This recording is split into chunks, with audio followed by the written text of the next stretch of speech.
প্রতিদিন push up দিলে কি ক্ষতি হতে পারে? অনেকেই এটা জানে না। তো বন্ধুরা, আজকে বলবো যে প্রতিদিন পুশ আপ দিলে কি ক্ষতি হতে পারে আপনার শরীরে। আমরা জানি যে ব্যায়াম করা শরীরের জন্য খুবই উপকার, কিন্তু কিছু কিছু ব্যায়াম আছে যা প্রতিদিন যদি আপনি করেন তাহলে কিন্তু হিতে বিপরীত হতে পারে।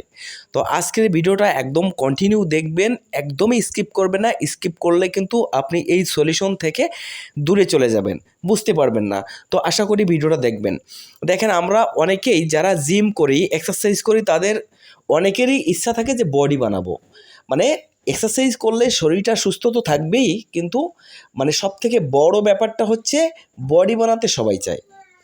তো আপনি যদি বডি বানাতে চান তাহলে আপনার জন্য পুশ আপ কি প্রতিদিন জরুরি। আর প্রতিদিন যদি আপনি পুশ আপ দেন তাহলে আপনার শরীরে কি এমন ক্ষতি হতে পারে।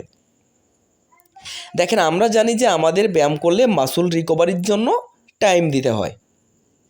এখন আপনি যদি প্রতিদিন পুশ আপ দিন তাহলে আমাদের শরীর যে ইফেক্টটা পড়বে মাসল গ্রোথের জন্য খুবই সমস্যা হবে। দেখেন, আমরা জানি যে পুশ আপ একটা ফ্রি হ্যান্ডস এক্সারসাইজ, কিন্তু আমি বলবো না। আপনি যখন পুশ আপ দিবেন তখন কিন্তু আপনার শরীরের ওজনটা কিন্তু আপনার হাতের ওপর থাকবে, তাহলে এটা কিন্তু ফ্রি হ্যান্ডস এক্সারসাইজ না। কারণ এটা ভারী থেকে ভারী ওজন তোলার মতো একটা এক্সারসাইজ।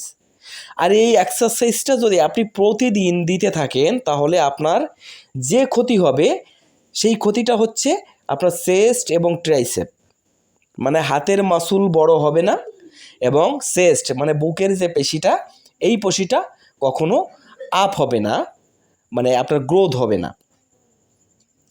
তাহলে কেন হবে না? দেখেন, আমরা যদি প্রতিদিন পুশ আপ দিতে থাকি তাহলে এই যে ভারী ওজন, আমাদের শরীর যে ভারী ওজনটা প্রতিদিন আমরা তুলছি, তাহলে প্রতিদিন আমাদের যে মাসলগুলোতে আঘাত লাগছে, এই প্রতিদিন আঘাত লাগলে আমাদের রিকভারি হওয়ার সময় পাচ্ছে না।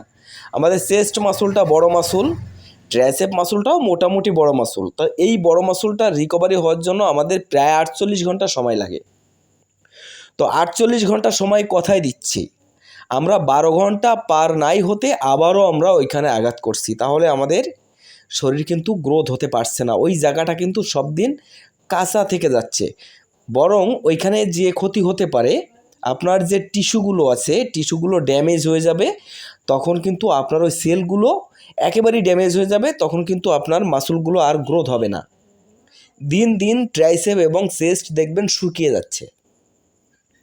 তো এই ভুলটা কিন্তু অনেকেই করে থাকে, যারা নতুন জিমে জয়েন করে তারা কিন্তু প্রতিদিন এই জিনিসটা করে থাকে। আপনি যদি আর্মি ট্রেনিংয়ের কথা বলেন, আর্মি ট্রেনিংয়ের কথা কিন্তু একটা আলাদা বিষয়। আপনার মাসল গ্রোথের ব্যাপারটা আর আর্মি ট্রেনিংয়ের যে ব্যাপারটা আলাদা জিনিস। আর্মি ট্রেনিং কিন্তু প্রতিদিন পুশ আপ দেওয়া লাগে ওদের। তো ওদের শরীরের ব্যাপারটা হচ্ছে মাসল গ্রোথের জন্য না, ওদের শরীরটা সম্পূর্ণ ফ্লেক্সিবল এবং হালকা পাতলা থাকার জন্য, ইজি রাখার জন্য শরীরটা। ওরা যে পরিমাণ রানিং করে তাহলে ওদের শরীরটা কিন্তু অনেক ওজন কম থাকে। কিন্তু আপনি যখন মাসল গ্রোথ করতে চাইবেন তখন কিন্তু আপনাকে প্রতিদিন পুশ আপ দিলে চলবে না ভাই, এটা মাথায় রাখা দরকার।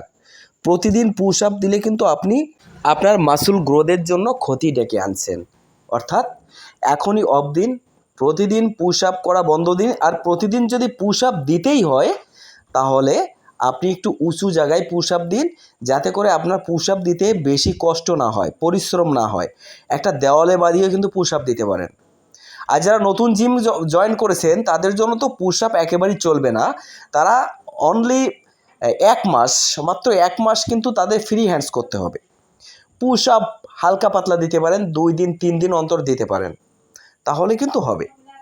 তাই ছাড়া আপনি প্রতিদিন পুশ আপ দিলে কিন্তু হবে না, আপনাকে টানা 1 মাস ফ্রি হ্যান্ডস এক্সারসাইজ করতে হবে। তো বন্ধুরা, আশা করি ভিডিওটা ভালো লেগেছে। আর ভিডিওটা ভালো লাগলে অবশ্যই শেয়ার করতে হবে, বন্ধুদের মাঝে শেয়ার করতে হবে এবং চ্যানেলটা সাবস্ক্রাইব করতে হবে। সবাই ভালো থাকবেন, সুস্থ থাকবেন।